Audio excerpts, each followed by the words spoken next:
Ma in quale periodo si raccolgono le olive? Quale il grado di maturazione migliore e soprattutto con quali attrezzi? Allora, siccome gli argomenti non sono così scontati, mi raccomando, non perdete la fantastica puntata di oggi perché lo andremo ad analizzare insieme.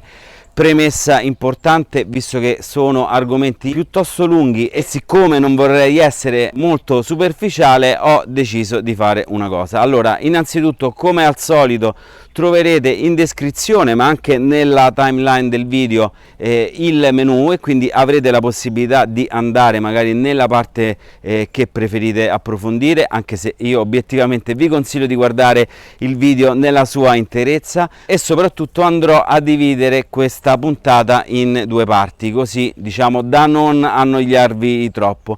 Quindi mi raccomando, io mi organizzo un attimo e ci vediamo come sempre subito dopo la nostra sigla. Ciao!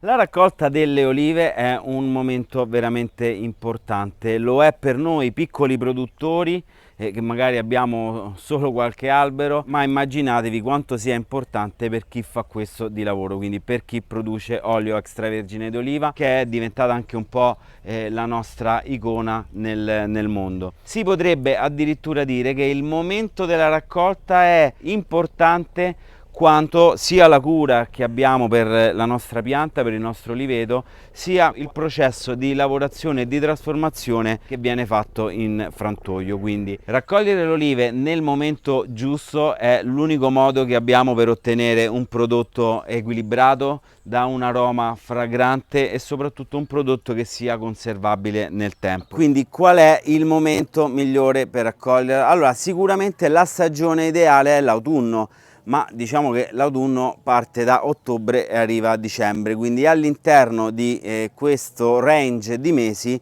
i fattori che vanno ad influenzare il momento giusto sono tre.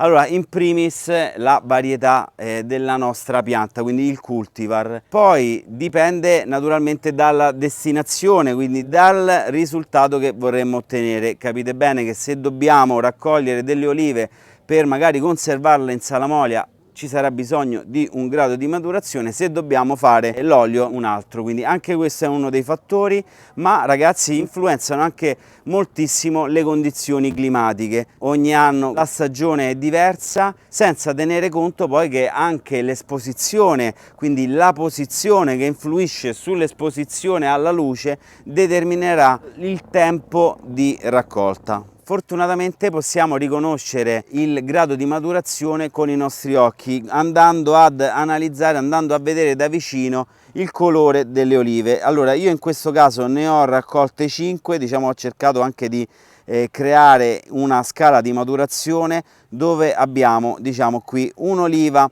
acerba. Queste sono olive ancora in formazione. La polpa è durissima e quindi non è utilizzabile, anche perché il sapore è molto forte. Più va avanti la maturazione, più tendenzialmente il colorito inizia ad essere, diciamo, un giallastro. In questo stato le olive, diciamo, sono ricche di antiossidanti.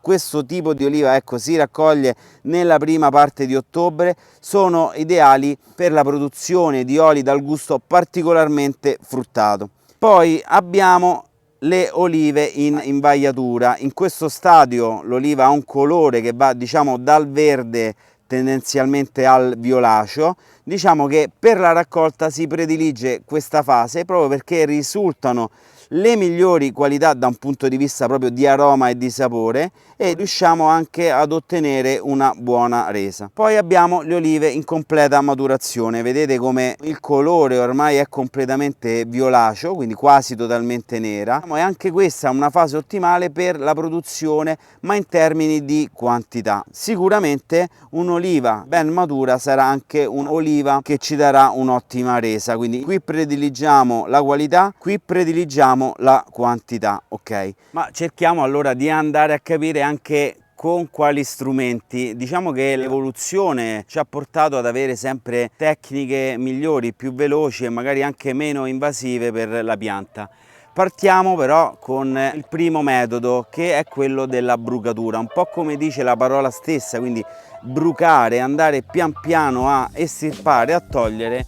Questo diciamo è un metodo più antico e quindi è un'operazione che si fa manualmente, quindi si raccolgono manualmente le olive. Capite bene che in questo modo la pianta non subisce nessuno stress, nessuna lacerazione, ma è anche un metodo piuttosto lungo, quindi dipende un pochino anche dalla quantità di olive che dobbiamo raccogliere e quindi dagli alberi che dobbiamo andare a lavorare.